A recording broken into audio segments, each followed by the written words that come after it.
So, I have been working with startups for now 2 decades. I mean, I work with when Infosys and all that, really small. And I myself work with Wipro when we were a startup. And so over a period of time, I've seen startups and I've seen some succeed big and some fail. And I've lived and worked in the Bay Area too, again seeing different kinds of startups there. The Googles of the world and Facebooks and people who make these companies happen. And so, what prompted me to think of doing this session today was, if you really look in the last few years, there's been a lot of buzz around startups in India finally. I mean, after the 2000 bust, I think we kind of went low for a while, and then now in the last few years, again there is some energy and activity. You can make out Economic Times has got this big, I think, middle page thing on startups and who is the coolest startup kind of thing now. So when ET talks about something, that means they know that people are interested in this. So startups is again coming back in vogue. There's a lot of excitement, there's a lot of buzz. But if you really look back on in India, we don't have too many success stories. And even the success stories we talk about, like say a Make My Trip or a Naukri, or they are successes, but local successes. We still do not have global successes. We do not have market-leading companies, which if you define market as a global market, which is what it is today, we still don't have them. So what is it that's holding us back? And when I talk to entrepreneurs and VCs and everybody, look at ideas. I mean, for instance, today you were talking about this, taxi taxi service. Actually, I have, in Bangalore and that team which has already got this idea and they have they got the first round of funding. I have personally used this service called Ola Cabs in Bombay to hire. If you just Google, there are enough and more taxi services. And interestingly, there is a very successful one in the US called Uber. I don't know whether you've heard of it, UBER. Okay, it's become a cult. It's become so famous that the government said, the Uber taxi service should be charging more than the normal taxi service because the small taxi operators are getting affected by it. So this is a business which has been discovered. So, it's the idea, any idea you can get, even the most innovative idea, if you start down and look at how unique it is, you will find that at least a few more people have already thought of it and they have gone a little way ahead even. And you might find them right in your, backyard. So ideas are whatever, I mean, how good we might feel about them, they can be dime a dozen. Okay? Money. Most people, when they are at the early stage, feel money is hard to get. But, money chases success. So if your idea was good and it has shown some traction, believe me, money will chase you. You don't have to chase money.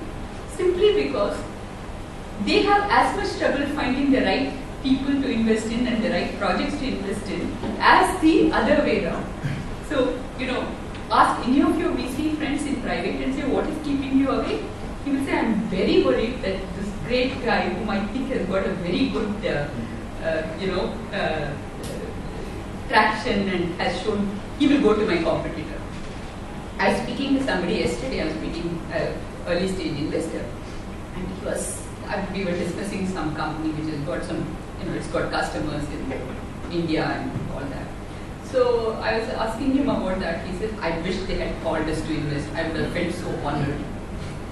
So money actually comes if you do even reasonable level of traction you are able to do, money comes. So money is not the biggest issue. Markets, timing of the market, people keep talking about it, how somebody got lucky because they were just in time for it.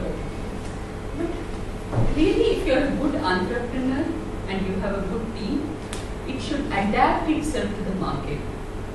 You know, you may start with some idea, but depending on the customer feedback, depending on what you see in the market, you should be able to morph it and make sure that you are getting the market correct. So market cannot really be an impediment. There is a market for something. Are you doing that something is what you have to figure. But one thing which makes or breaks any startup is people, teams. You don't get the right set of people because, you know, here one assumption I'm making, and it may not be true for all of you, is that you really want to build those big companies. You're really looking at a moonshot, not just as, you know, a lifestyle business. Because lifestyle businesses do not require, it's not that material. You can slowly build it. You can have the trusted, loyal few people who will do what you tell them to do. You know, it's a different game altogether. But if you're wanting to go beyond that and build the organizations, build lasting businesses, build businesses which are market leaders in their space, then people and team are what can either get you there or get you out of it altogether. And in these kind of, when you're aiming big, the winner takes it all. Any space you look at, you know, look at this whole travel business, you have Make My Trip. There are 101 people who started off at a similar time. But either the clear leader is Make My Trip and maybe one or two will survive like a Clear Trip and a Yatra, whatever, but it's the gorilla space. So the winner takes it all. So you have to be the number one or you are really not there. So this is not again this kind of businesses where you are, you know, you can be 2, 3, 4, 5, 6, 7 and still survive. So that's what got me to talk about, you know, people and hiring challenges, because you have the right people at the right time. There is no limit to what you can do, and vice versa. How do you get there? Who are these right people? What's the right time? So that's what I'm going to talk about today. So let's start from the beginning. You know, if you're really starting out, you got this idea, you think that it's so good that you have left whatever you were doing, whether it was a job, whether you were, you know, studying, whether you were just taking a sabbatical. I mean, I know a lot of sabbatical people, you know, who say, I'm not doing anything more, I've done 2, 3 companies, I'm done with it kind of thing. And then they get this idea and it's just eating them, you know. You feel like if you don't do it and see whether it succeeds or not, you just can't rest. If you are at that stage and you have this idea, what is the first 1, 2, 3 things you should be doing when it comes to people? First is finding co-founders. Okay. Why co-founders? Who are these people? Why do you call them co-founders? Sometimes, you know, I keep getting asked, you know, I'm the one who had the idea. I'm the one who has put this initial bit of effort in terms of trying to see whether even in a small way, you know, the small market research, small testing, all that has been done by me. So why should I call these people co-founders? They are really not co-founders. They are coming in later. They are employees. No. The reason is that even the best sounding startup goes through enormous downturns, enormous troughs before it really starts stabilizing. And when it looks, when you're sitting in this room and you're saying, oh my God, I don't think tomorrow this is going to work, I need to shut down. You know, when you're in that kind of a low, the only people who are going to stand by you and work with you and make you come out of that low are your co-founders. And why? Because they share your risk profile. They are coming in, taking equal amount of risk like you are. They are giving up whatever they are doing because they are excited and passionate about what you are telling them about the future. So co-founders essentially need to share your risk profile. They are not people who are coming in for fat pages. They are not people who are coming in saying that, tell me what to do. They are coming in like you, giving up a lot of things, bringing their friends along, saying, hey, this is a very good company, I'm going to be a co-founder here, come and work with me.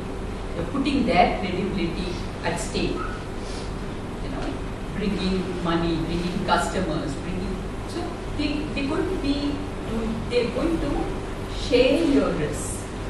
And therefore, these are all people who are going to be the kind who you have to really spend a lot of time before you decide that they're going to be co-founders. So how do you do this? First, look for complementary skills. A lot of times what I see is that people settle for their friends. People settle for ex-colleagues. Yes, it's nice to have friends and ex-colleagues as co-founders because you know them, you have a certain chemistry, wavelength match. But do they have complementary skills? If you are the technical person, they have to bring the business side. If you are the business guy, you have to have a technical co-founder. If you are doing a retail business, then the person, one has to be a retail guy and the other has to be more the supply chain guy. So there has to be complementarity in terms of the skills that the co-founders bring. Because otherwise what happens is, especially in the early stage, each one will step on the other's toes. And eventually the team will break. There is just nothing that you can avoid. I mean, you will always feel you know better than him when it comes to that because you have done it. He will feel he knows better than you, and that's it. I mean, that's the end of the game. So co-founders have to have complementary skills. They have to be as passionate and as excited as you are. They have to have the same value system. If you are talking about building a company where you're going to share, say, with your employees enough and more of the stocks and all, but they feel, why? The founding team will hold the stocks. The employees can come at a salary. Then there's a mismatch. It's not a small mismatch. It's a big mismatch in values because you're talking of sharing, they are talking of the owners owning major thing. So this will kind of break it sooner or later. Same way, you might think that it's very important to stick to laws of the land. They might think that it's important to be street smart and get the company going. Again, value mismatch. Whichever way it is, you might be the other person, they might be this person, but if there's a value mismatch and you see it, it's not worth going with those kind of people. So value system match is important. Chemistry is important because you're going to spend like 12, 13 hours with these guys every day working. So if you don't like them or if you don't see eye to eye or if you don't, gel with them, there's no way you can work. So co-founders, these are the things that you look for. Complementary skills, passion, value system match, chemistry, and then if they're doing all this, how do you ensure that they are really a part of this co-founding team? From your side, you have to offer them a fairly large chunk of the company. Okay? So I keep seeing people who call, people as co-founders, but when you look at the stock structure, the founder has got like 90%, and these guys have got 2%, 3%. And they feel, oh, I get 2% of the company, that's why he's the co-founder. Not true. Just to take an example, if you're having 40% of the company, then they should have 30-30 if you have two co-founders.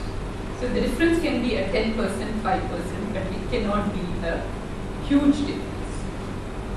So, because if they're sharing your risk, you have to share the rewards too. Sooner or later, they will find out. And more than finding out, if the reward is that less, it's easy to give it up and go.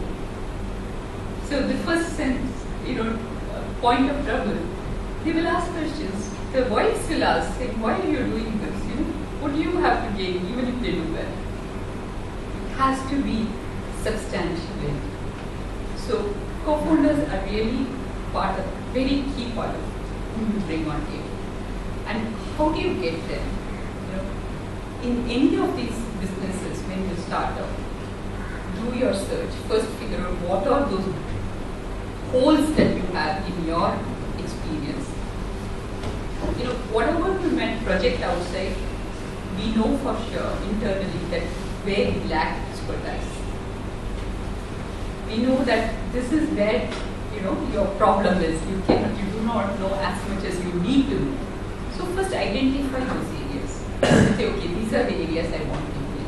Then sit down and do your research, go out, meet people, and figure out who are those people who you think have got this expertise. Then they might be people you know already, or they might be people who come, whom your friends know. Or you might, like a TIE or any of these, NASCOM or any of these organizations, or it's a manufacturing thing, the manufacturing association, which will tell you, which will kind of be the grounds where you kind of know you will find such people. So go find them. And then spend time getting to know them. Don't decide this is not an interview process where you meet once, 2 hours and say, hey, what, where do you come? Get them to know you, you get to know them, meet their families, get them to meet you. Get to an extent comfortable enough to say, okay, I think it's worthwhile talking to them and taking it to the next. So that's kind of how you go about building a co-founder. Assuming that you got over that hump, you got the co-founders in place. Next problem that most of us face is the first 5, 10, 15 people who are the core employees, who are going to really help you build that offering, service offering, whether it's product means a product, whatever it is, they are the ones who are actually going to execute. Because you will be running around doing so many things, whether it is raising money or finding office space or what, getting the person. You won't have the time to focus on the key thing, which is what are you going to give to your customers. So these are the people, this first set of employees who are going to be paid. That is the reason why this first employees, however junior they need to be hired like you are hiring the CEO of the company. That much of effort you have to spend on them. And these people have to be star employees. They have to be A+++. You cannot compromise. You can't get average people. Because what you're trying to do is, you're trying to put yourself miles ahead of your competitors. Assume that there are enough people who are doing the same thing. So you have to put yourself miles ahead if you're going to really be that, leader. If you're going to be miles ahead, then your team has to be the kind which can think, act, behave, produce, execute in a way which is miles ahead of competition. So how does that happen? If you have average people, it's not going to happen. So your first set, if you can't afford 15, you can afford only 5, get 5. But those 5 people have to be those kinds who can do 15 people. You have to be really exceptional people. So exceptional people, like somebody said, how do you retain them? They are volatile. They are, they have many more options. You are not the only option. So once you know these are the people who you want to bring on board, find out what they want. Do they want to bring pet to the office? Do they want to have flexi time? Do they want to have, what is it that is the quirk? Because as a small company, you can afford to give that to them. The big company cannot. And that is the reason. Most of these kind of people, the kind of people that you want to come and work with you at this stage, are the kind of people who are not coming for money. If you think that by giving money you can attract these people, take it out of your mind. It's not money. It's something else. And what is that something else? It may be unique to each of these people. So you have to customize what you give to these people. And you can afford to do it because you are really small. And for you, these people are critical people. May not be for a big firm. Definitely not, in fact. So you spend that time, do your research, find out from their friends what is that one thing that would make them come to you and offer that? So that is how you attract these kind of, first set of technical people, or, your designers or architects. Go for the best in the class and find out what is it that makes them really, something which others cannot. That's, and the kind of these people, once they come in and make sure they're excited with you again. Don't oversell. Okay, because sometimes this whole process of hiring these co-founders and the first set of employees will give you an estimate of whether your idea is going to work or not. If you're not able to attract the best people, the right co-founders, maybe you're on a wrong track. Maybe you are drinking your own Kool-Aid in terms of thinking that it's an exciting space or idea. It's really not so. So it's kind of validation that are you on the right track or not. So don't oversell. Paint the vision, paint the picture, and see are they getting excited or not. Because if they don't come in with that level of excitement and passion, again they cannot do justice to the job. So they have to. And once you have this set of employees, again, key thing is share your stock options with them. It's, like I said, again, money is not the reason why these people are coming. So they have to feel that they have enough skin in the game that they want to stay and make it happen. So typically you should have about 15% of the stock pool for these first 5, 10, 15 employees. So they may not get as much as the co-founders, no, not necessarily, definitely not, but they have a substantial. The reason why I keep on repeating this is in India we don't take this seriously. We think that just giving something is a big thing. It's not. It's how much you give to make, which is going to make a difference. Because if it's too small, people can easily throw it and go away. People they're smart enough. So you can't, you throw peanuts, you get monkeys. And in your case, you cannot throw cash. And therefore you have to give enough of the other options to make sure that they understand. As the founder or as the, one thing I kind of missed mentioning, when you find the co-founders and when you kind of form that management team in a team, one person has to be clear leader. So even though you might have co-founders, there is one person who has to be the CEO, even if it's a small company. Because you do not want a situation where there is joint decision making. It can really slow down the company, or it can also make the company very, very, I would say this whole compromise decision-making kind of situations might arise, where everybody wants to have a say, and unless everybody agrees, things don't happen. I just want to raise a flag here. See, I think stock should be directly proportional to the value that the employee brings to the company.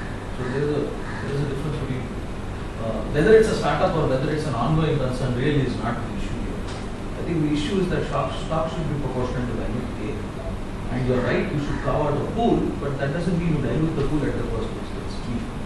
So just because you have 15% for your Anco or your core team, so to speak, doesn't mean that you should go ahead and just dilute it because you have 5 guys who shouldn't dilute 15%. It's also a function of the value that they bring to the company. First is you only get people who bring enough value to the company. You do not get people whom you have you already are feeling that they are not going to bring that value. So that's point number one. Once you are getting people who are going to bring value to the company, all I'm saying is make sure you reward them adequately. You know what they are bringing in. Like for instance, a star programmer, architect, not programmer, star architect for a product, this thing, technical product, has to be rewarded with a 1%, 2% kind of No, all I'm saying is you don't dilute the pool in your first go.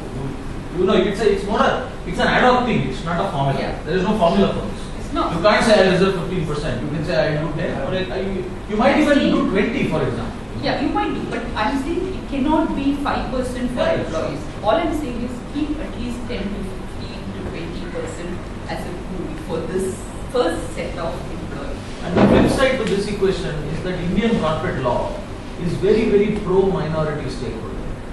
So you need to build also exit clauses with these guys because in spite of your best efforts, this whole relationship may not work out, the company might go under, you might want to go for another round of dilution. 20,000 things happen in the course of a startup which cannot be predicted.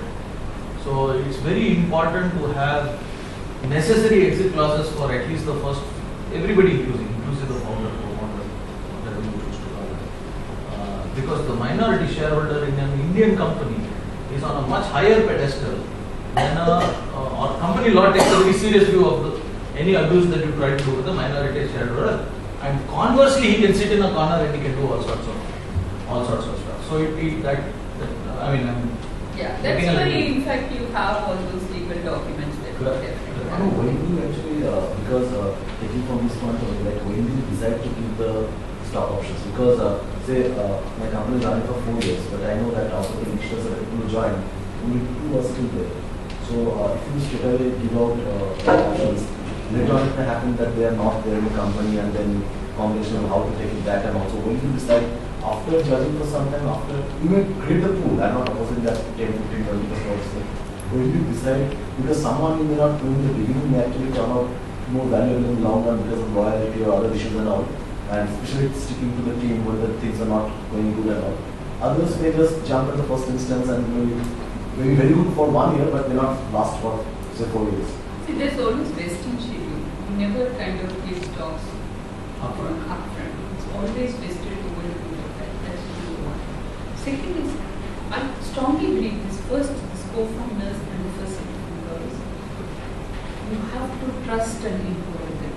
So, spend enough time on whom you're hiring. The situation where you're saying that people are leaving at the first go, that means wrong hiring has already happened. Okay? And that means enough time and effort has not gone into hiring these people. Because if you really look, I will talk about examples which everybody knows.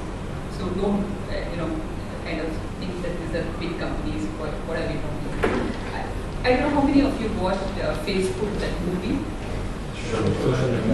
Okay, so they show that Sean Parker comes in as the advisor to Mark Zuckerberg, and then becomes the, almost like a president and that kind of. So, I'll come to that part of it. In fact, at this point, you also need to build that board of advisors, people who are going to tell you these kind of things. Okay, make sure that you're getting this guy, you're getting him as co-founder, you're putting all this, make sure you have this exit clause, make sure because they are all people who have gone through this whole exercise of building companies and having burnt themselves. Like the reason why Ashan made a good advisor was he had done Napster and he had burnt himself. He had done all the mistakes that could be done, and he had, the company was never, it failed, and because it just didn't get them anywhere. So he had enough experience on how the investors could screw you, how somebody else could, what the music labels could do to you. He knew everything. So he made sure that this guy didn't do those mistakes. So having that advisors, key set of advisors, is also a big thing that you have to do. So co-founders, first set of employees, and board of advisors. All these things are important, and that's, so a lot of this will come from them. They'll tell you, don't do this, I've done it and I know what happens. So learn through other people's mistakes as well on what can be done and cannot be done. Another competition would be, sorry. Yes. Another competition, a lot of people at a junior level do not understand the value of the stocks. They go for slightly more evolved sort of people and slightly more, like people who are having a kind of background, whoever. See, again I'm coming to this. The first set of people cannot be junior people. Junior Now, maybe not in about co-founders. experience. No, even the employees, the first 5, 10, 15 employees you are bringing on board have to be really the kind who are going to help you set up and scale. Okay? They are, in their own way, they are, like for instance, you hire a star programmer out of IIT. Okay? He's miles ahead of many guys who have worked 5 years, 7 years, 10 years, whatever. So you have to get the first set of employees cannot be average people you get in and you are saying, I don't know whether he understands stock option, I don't know why he's coming to work here, maybe it's because I'm paying him the same salary as some XYZ. Cannot be that. The always that I'm talking is not for those guys. Now he might come in and he may say, I have 2 data entry operators. Okay? That's a different cup of tea altogether. They are not your core people whom you want to keep. All the lower level junior, very transaction oriented people, they should be the kind who are dispensable. They will come and go. You have to assume they will come and go. And you have to just build a pipeline saying, okay, I know exactly how to recruit when they come and how to kind of, let them go when they want to go and how to get the next guy. So those are not the kind who come covered in, your stock options and your, this resource you are putting in terms of your time to keep. These are for people who are really core to your company, who can really make a difference in terms of where you can go to your company. Like for in your case, you are talking about monetization being an issue. If you are able to bring in a marketing person or a business person who is able to tell you how to monetize this, who is able to strike alliances which are going to help you monetize this company, he's a different thing. You should be spending time on hiring that kind of person and not worrying about the rest. That's where the challenge is. How do you figure out in this early stage who are these core people and how do you focus yourself on hiring them, not on getting diverted into other issues. No, at this stage, sorry, just also want to interrupt and say that if you could also look at grazing grounds for these various people.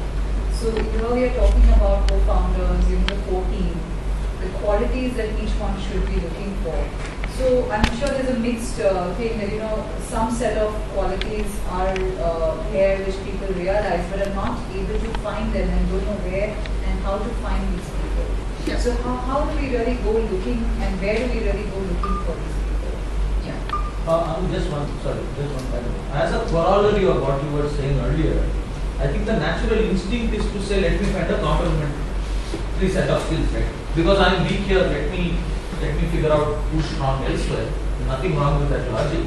But I think at a more deeper level, especially for startups, because you're right, the people and the skill sets that you hire upfront can make or break the company. I think the hiring decision should be what the business needs. It is not what I lack. It is what the business needs. Because then you are only looking in front of your nose. You are not looking anywhere else. So, people need to spend what the business needs is always the first thing, but then you are there, you are already there, right, so you obviously. bring a certain set of skills. Then what the business needs is maybe A plus B plus C plus D. If you have A, you don't go and hire another A. No, that you point look is for right. B, you look for C. That's what I mean. No, but that I'm saying, if I say, so it's a like a Venn diagram. So if the problem is this leads to a lot of tunnel vision, saying, okay, I don't have this. I don't know how to explain this. It's degrees of difference. Saying I don't have this is a different statement from this is what the business needs, which I don't What have. she's trying to say is a combination of both, because your business needs a set of things and you have a certain set of things. So what Correct. is missing is what you Go look out for the difference. Yeah, coming to what she's.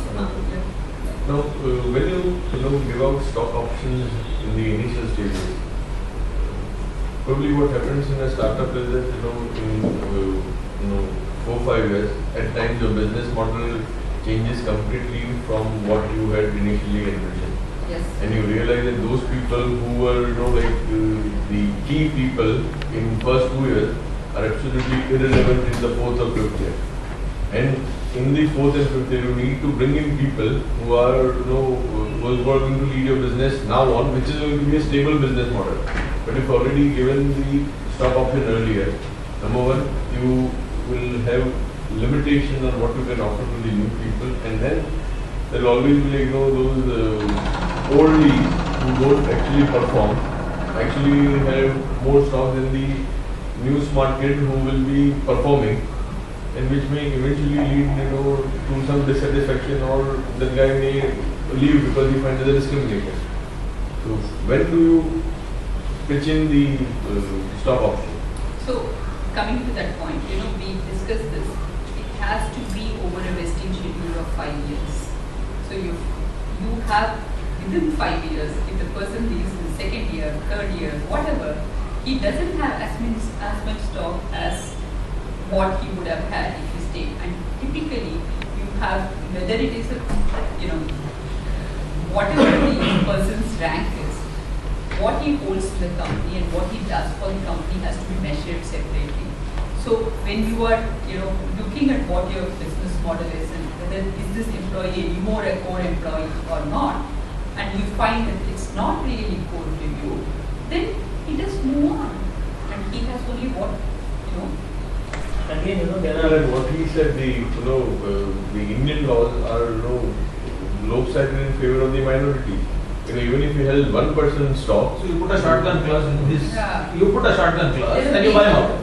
That's the simplest method to But get out of there it. are various types of stocks. One is ESOPs, another one is SARS, which is equity company So stocks. there are enough ways to do it. There are head-down stocks. Yeah, but you have to have like. separate session on some. Yeah. Correct. Yeah. This is a big topic, right? There is, just to give you an idea of how well this whole thing works.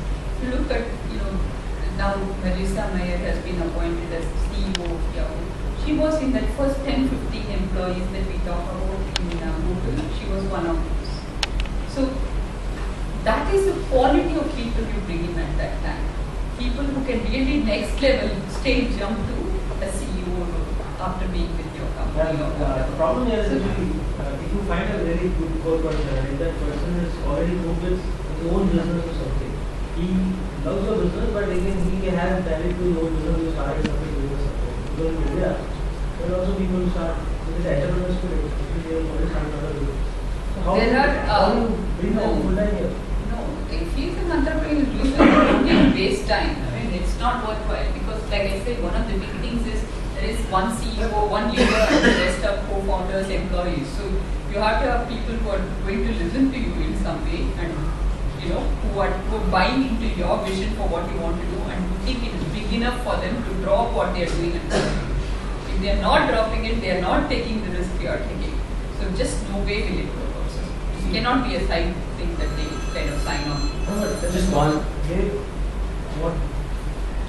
Sorry, go ahead. So what they are asking is like, I'm leading that business coming here. So what is it for me exactly? That's what I'm saying. If your idea and what you're trying to build is to be big enough, large enough, like for instance, if he's talking about a call taxi operation, if he says, I'm going to be the biggest call taxi operator, I'm going to be the birds of this whole call taxi thing in the next 10 years or whatever, then the guy feels like it's worthwhile giving up and coming, But if he says, I'm going to be another, Ola cabs or another whatever, see, there are enough here, I'll go work for them, they have got some more traction than you have got, why would I sign up for you? So the vision has to be big enough. Doing small businesses, you don't need people like that. You can do with yourself and maybe your friends, relatives, whatever. It's more safer, it's more secure, don't waste your time, it's not worthwhile. But it's obviously only, worthwhile if you're aiming. Just in line with the same conversation, right? I know we talked a little bit about equity, where do we give it. One question I had is, and this is from my past experience, a lot of times in India, I mean, even if people are really good, they're not focused on the long-term vision. They're more focused on, it's great, the company may do well, may not do well, but like the core, I agree the co-founder has to have a risk profile, but the management or the first few employees don't necessarily have that risk profile. So they often compare with existing salaries that they get. So even if you're willing to give out equity, there have been cases where they said, no, it's okay, I don't want equity, just pay me salary, right? And just pay me this much. Do not employ them.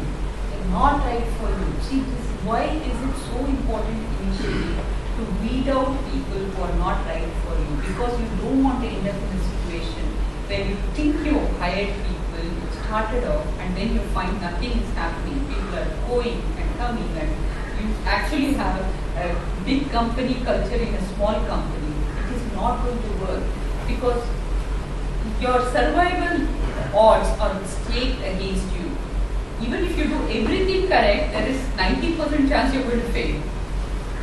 So why are you wasting time in doing all this if you're getting those kind of people to come in? You're already writing your So what are those wrong kind of people can you list out then? attitude and mindset. It's most critical. What he said. If a guy says, "Give me salary, I'll work for you, but I don't want your stocks," show him the door. Because if not today, he's going to leave tomorrow. You might as well know he's leaving today rather than wait for that to happen tomorrow and get into trouble. Don't you think that what you're saying is more like an ideal case scenario, because in real world it could be different? Because I would say like a lot of people are not starting like in a company, starting company which is funded. They're starting something bootstrapping like what I did, and it's very difficult to have the kind of resources to get the kind of people that you really want. And also like if you're waiting for the right person to join, you can see the reality is that it's very difficult to hire people for startups. I don't know of any forum where you can go and hire people for startups, because it could be the other way around. Like we had a very good event for Thai only, organized by Thai, where a lot of startups are looking for people. So there's no one actually offering their service, offering themselves for job, but they're all looking for people, and most of the people at the board, which is maybe there somewhere, all of them are looking for developers. So I am also looking for a developer, and there are 50 people looking for developers. So there's not a single developer coming to such a forum. And I would rather start with someone than wait for the right person to come to the door and wait for the person to come and appear and would say that I want this house. And the reality is when I started, that time I knew that every day I was to think that whether the person will come back to office, because we had cases like people had come to office for 10 days and stopped coming. Then we hear that the person had taken a leave from the old office, has come to try out this company and came. So it could be my shortcoming or drawback that I'm not able to attract the right person. The reality is that you cannot add to any job sites. Job sites people are looking for only established names. Like one thing is attracted me to this session was that how to hire people when there's no brand or value like you can talk about. So I think a lot of the reality is different from the. I would really like to go with what you're saying, but can I actually do that? I have to start my work, I have to start my business, and the people who are coming, we are hiring, we start with 3 co-founders, and people are coming to the door and we're hiring and all. We tried all out, going to Pune to hire people and all. People sometimes you cannot really offer that kind of salary, or you can offer that kind of vision to people who are like, maybe we don't want to hire people with experience because it's not possible. They are like co-founders. Because we have the money to pay them or even the vision to tell and share and all. So how do you bridge that gap? I think what you're saying is very good, perfect. Maybe in US the culture is different. What you talk about Madison, I also think the story is very inspiring and all. And even with Sheryl Sandberg would happen at Facebook also is very good. But in India, how do you do that? Yeah. So I have seen companies which have done it. So to say that it cannot be done in India is not true. Just to give you an example, I don't know how many of you have used SlideShare. It's a product and company built out of India in Gurgaon. Okay, and I know this guy Amit Ranjan. They just sold it. Yeah, they sold it to LinkedIn. But Amit Ranjan, I've been observing, watching, working with him for last like 3-4 years since the time he started. First, get out of your mind that you can hire these first 10-15 critical people through recruiters or job sites. No, not going to work. You have to hire them yourself. So the question is, here you're sitting, you have this bright idea, you think it's a game changer, it's needed, it's some product or a service that people need and therefore they're going to want to come. And you know what kind of people you want, but they don't know you exist. Okay? They are there somewhere, you don't know where they are. Because 90%, 99% of the crowd outside that you see are the crowd that want to work for an IBM, they want to work for a, Wipro, Infosys, XYZ product company, Facebook, Google, blah, blah, blah. There's that 1, 2, 3, 4 people who are the kind who want to say, you know what, I want to build this cool website. I'm so passionate about movies that I want to do something which marries my interest in movies and my technology skills. Okay? So there is this 1, 2, 3 people who are the right people for you. How do you find it? There is no other way other than making sure that you put yourself out there, write a blog. If you go out and see, almost every successful company founder is writing a blog. Okay, you can't escape. In today's world, how are people connecting? They're connecting through Facebook, they're connecting through LinkedIn, they're connecting through Twitter, they're connecting through blogs, they're connecting through all these social networks that are possible. You put yourself out there because they have to find you. You're right, the real ideal employees, you don't find them, they find you. Because when they find you, they know why they are coming to you for a job. They will come and tell you, boss, your idea is super cool. I read your blog. Fascinating what you're doing. I want to come and work for you. Now think about how the discussion changes when somebody comes and tells you that instead of you going and saying, I'm doing this cool thing and I think you will benefit a lot by working with me. The discussion has to change. The discussion has to change in such a manner that the guy comes and tells you, I want to work for you. Okay? I'll give you an example of this also. There is this company called Foursquare. I don't know whether you guys have heard of it. Okay, it's a location company. Very small startup. Okay, there were multiple location companies. It was at one point of time, this whole location was the hottest space to be in. So every guy was starting a company. So it's not like Foursquare had the most brilliant idea or anything like that. But they were at it. Then they were writing, this blog. They were talking about it in various places. So this guy who was studying in Stanford doing his MBA, he saw it. He watched it. He said, these are guys I want to work with. They really look cool. They look different. So he wrote to them a letter, saying, you know what? I have no experience. I'm just finishing my MBA, but I think I can add value to your company. Can I come and meet with you? So they said, okay, come along. Because you're looking for these people who are wanting, showing that excitement about what you're doing. So of course they said, come along. He went there. They met him, smart guy, everything. And they said, what do you want to do? He said, I will be your VP of Business. A VP for a company with no experience. Okay? And business development is a big part of what especially startup, because today unless you have those right partnership and alliances, sometimes your reach and your growth is totally not scalable. So you need those alliances. But business development alliances are typically with larger companies, and then you are talking about bigger companies. So I like this, making that happen. But they went ahead. These founders said, okay, fine, I'll trust you with that. I'll give you this support. This guy came in and made, he got them alliances with media companies like CNN, NBC. He got them alliances with fairly large retail places like Starbucks. So when Starbucks ties with Foursquare, and every time you go into a Starbucks, it appears that you are at a Starbucks. It works for them and it works for you. But it starts with a bigger name, so it definitely works better for you than it's for them. So this guy, Tristan Walker, he's a very famous guy now because people said, "Whoa, who is this kid who made all this happen for these guys?" And he's now venture capitalist. But essentially, I'm saying that the first few employees, they have to be of this category of people. If you're not thinking this category, then you've failed your company. As a founder, you've failed your company. And once you've done that, don't expect things to happen. If you don't do what you're supposed to be doing right, how do you expect other things to happen to you?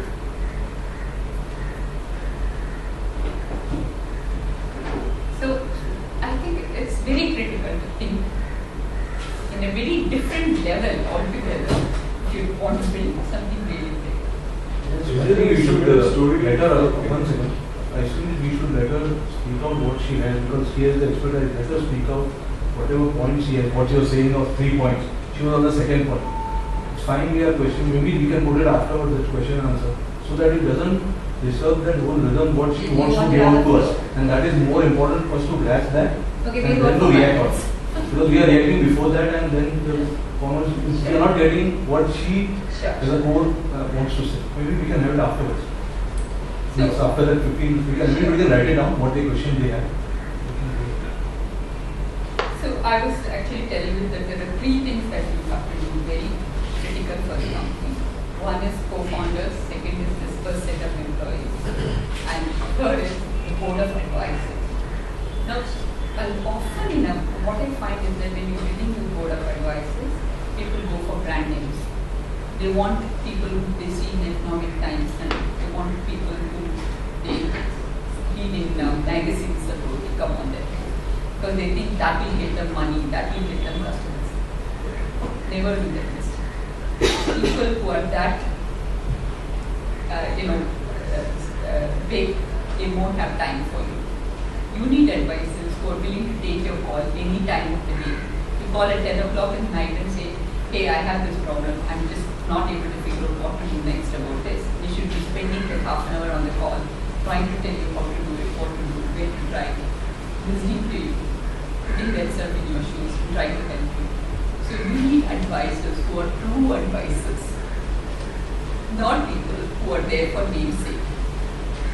Second is these advisors are people who need to be upfront, who need to be honest, who can tell you in your face that you're doing something wrong.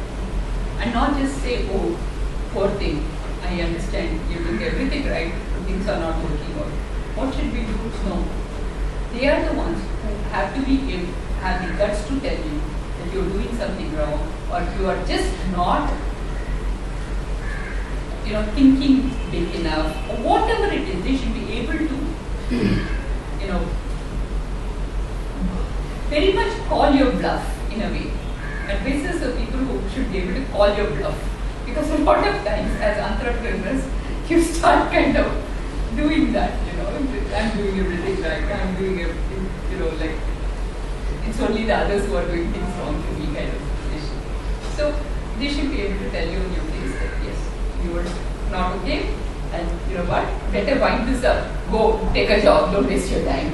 If it has people like that, they should be able to tell you. So advisors are people who are really upfront and who have very strong domain knowledge, or if it is finance, they are experts in that area, or if it is retail, they are expert guys in that area. So real hardcore people who have done it, who have rolled up their sleeves, who have gone through the grind, and they are looking to help people because they feel like they can share their knowledge and whatever.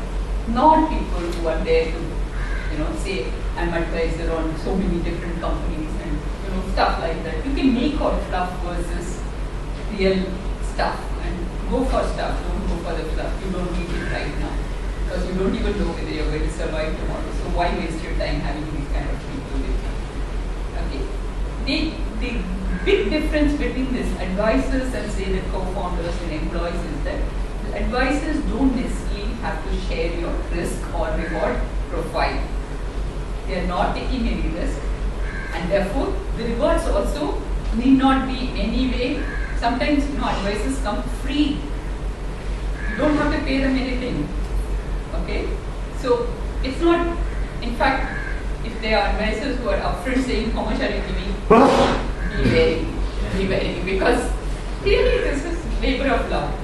Advisors have to do it because they are more, they have experience, they are gone beyond the stage where they themselves want to sit, but they want to do it. Because they have been benefited by others. There's got to be some other motive beyond just, if you feel like giving them rewards and you say somewhere down the line that what I'm going to give you so much stock, or it should be a very whatever you give I'll take kind of situation, not a negotiation or not a that kind of thing. And again, advisors, I think a big way to get them is through investors, is through associations like TIE, is through mutual introductions, people you know, because they have to come through reference. A lot of times, unless they are referred to you, they won't be very comfortable working with you. And you also don't know, because we are talking about them having real credibility. How do you find that out? It's very important. So that's what I call the first stage, ground zero kind of program. Assume all this has been done and you have really got some traction and you could moved on to the next stage. You are at Series B, as we call it in the venture capital world. You're ready to take a Series B investment. Going to bring it, yeah?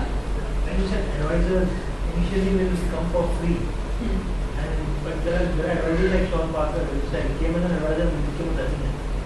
So, if there was not enough something on the table of Sean Parker, would he become a president of it? 6 months. He was there for 6 months before he got that. I doubt, and he put money in also. So he put money in, so he got stock for that. But I'm saying it's not necessary. He wouldn't have started giving all that advice saying first put money in. That doesn't work.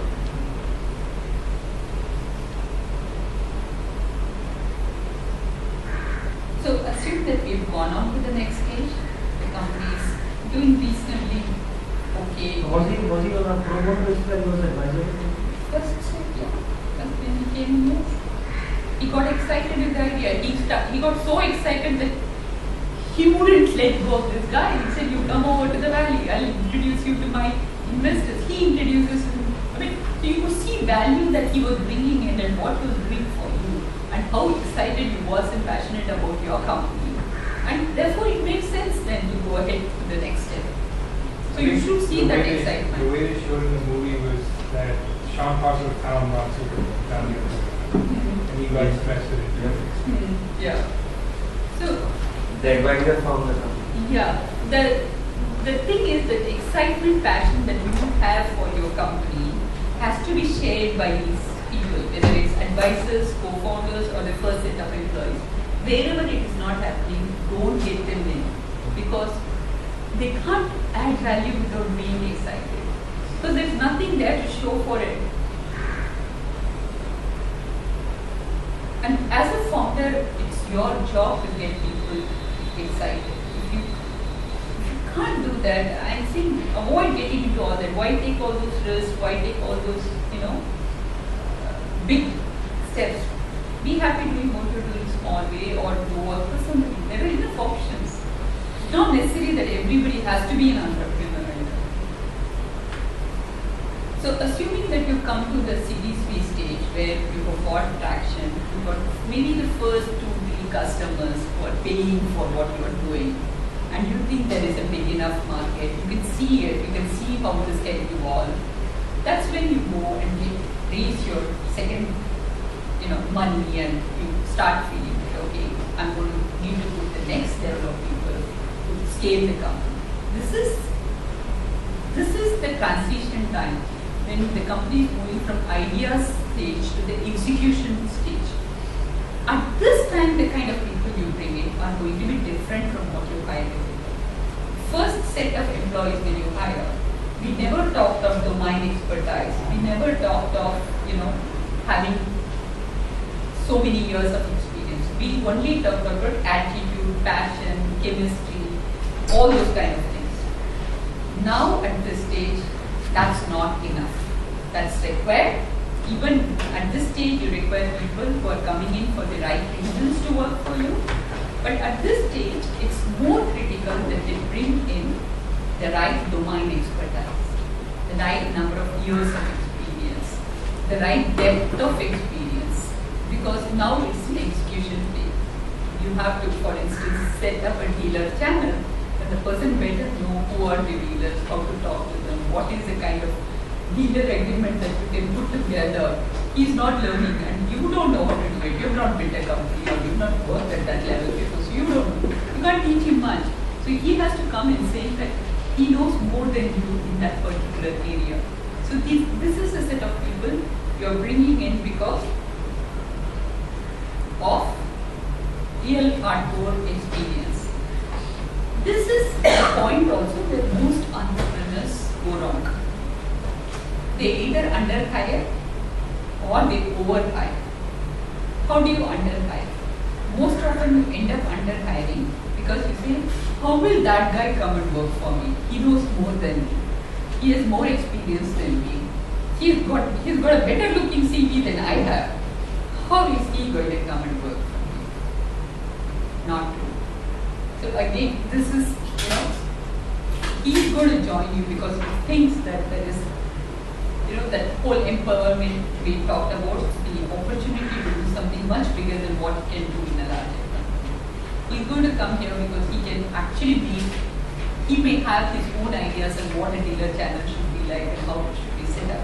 No big company is going to allow him to do it. You're going to allow him to do it. So he's going to come for various reasons. So don't ever think, why should this guy come and work for me? What is in it there for me? There is enough.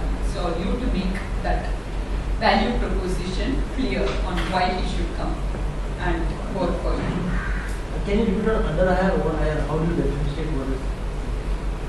Underhire is you get in a person and he says, I have been a dealer sales guy. I don't really know what how to put a dealer contract agreement together. I don't have those kind of relations, but I know these are the guys who are dealers. I've seen their network. I'll go, I'll learn and now do it. Not going to work for you. He has to come in at a level where he knows how to put the strategy and then execute on it.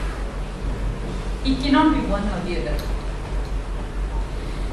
So he has to know more than you, and he has to be able to tell you, I did this in this job, I did it in this job, I did it in this job, and here this is what went wrong, here this is what went right, this is where, the way the market is changing, this is what the next way to do it is going to be like. Overhire? Overhire is often because most people get very enamored with this brand people. You hire thinking that this guy was vice president in so-and-so company. He has to be good. And a lot of time these companies promote them to their level of incompetence. Okay? So when you get a guy like that who is VP so-and-so in some place, he's already finished his career. He's already done. And he will come here and he will be very unnerved in a chaotic work environment. He will want structure. He will want support. He will want a team. He will not go out of the office and make that sales call that needs to be made. He will expect his people to go and do it. And in a small company, you can't afford it. Everybody has to make the sales call. Everybody has to do the marketing. Everybody has to do everything. So such people necessarily, even if they come with tons of experience, great biodatas, good pedigree, they are overhired. They are not good. This happened. So that's, I think, where the reason, and most of them, the way to find out whether we are hiring the wrong person is what is the reason he is coming to join you for. Typically, they will insist on that high salary. Okay, that is a giveaway. But there is a guy who has come. Because we'll take it offline later. Let us just finish. Yeah. But he didn't take that high salary. I thought he is a. He was fired from his job. So do a lot of reference checks. Reference checks, not the references that they give you, but references you go and find out who are the people who work with them. And make a cold call to those guys and say, hey, you know what, I'm hiring this guy. Please come, can I meet with you for a coffee or tea? Let's have it and tell me what you think of it. 99% you get honest feedback, especially if you meet them, not on the phone. Because sometimes phone they are very, diplomatic. So meet them. It's like, what, tell me. They will say, he's very good. He needs 10 people before he can even start. It's off. So find out. Do reference taking. Don't hire. So a lot of times underhiring also happens, I've seen, because the first set of people, we hired all those A+ people and all co-founder and everybody. You're wondering whether they will get along with these guys. You're wondering whether they will accept this, next set of people. And therefore you say, you know what, I'll get people who can easily merge with the company, therefore I won't take these bold decisions and get these people who are. So, and then it becomes a catch-22 situation because you're not getting the right kind of people. The company is not growing. When the company is not growing, there is nothing in it for anybody. So it's very important to take, you have to get people to accept these people. But the way to do it is as a CEO or as a founder, as the leader, you have to set expectations correctly. You have to say, what, I need to bring these people in. And I expect you all to support me in doing this. So even the whole interviewing process, how we bring these people in, the interview process is critical. So you have to make sure from day one that when you bring them into the company, they see you as you are, but they see the best part of you, how you make them feel, how welcome they are feeling, how you treat them, how they feel that they are being wanted, feeling of being wanted in that company. All that is very important because you are a small company still and you are trying to get people who have experience, who have many more options. So they have to feel that during the interview process like they want to join this team. They are coming in because of you, your founders, the first set of employees. How attractive that whole team is what determines whether they are going to come in or not.